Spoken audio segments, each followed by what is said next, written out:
La rencontre est historique. Le président tunisien reçoit dans sa résidence à Tunis les représentants des trois religions, le moufti de la République, l'archevêque de Tunis et Haïm Bitan, grand rabbin de Tunisie.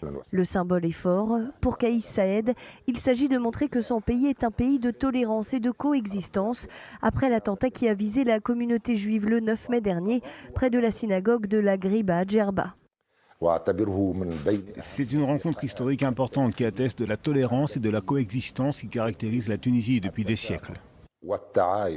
Pour le chef d'État tunisien, la communauté juive locale peut vivre en paix. Il se porte garant de la sécurité des juifs du pays. Un entretien qui semble avoir rassuré le grand rabbin de Tunisie. La rencontre avec le président Kais Saïed a été excellente. Il a dit tout ce qu'il avait sur le cœur. Il nous a donné de bonnes explications. Je suis convaincu que les Juifs de Tunisie vivent comme tous les autres Tunisiens. Kais Saïed nous a donné l'assurance que ce qui s'est passé à Djerba ne se reproduira pas. Des déclarations rassurantes du président tunisien vis-à-vis de la communauté juive locale.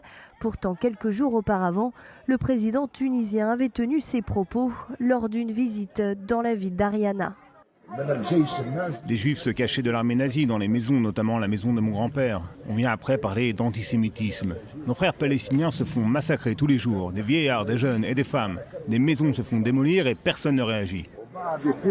Si les autorités locales ont dénoncé une attaque criminelle, elles n'ont pas qualifié cette attaque de terroriste. Aucune notion également du caractère antisémite de cet attentat, alors que des centaines de fidèles juifs participaient au pèlerinage annuel dans la synagogue de la Ghriba. Cette fusillade a fait 3 victimes, Benjamin et Aviel Haddad, 2 cousins, l'un français et l'autre israélien.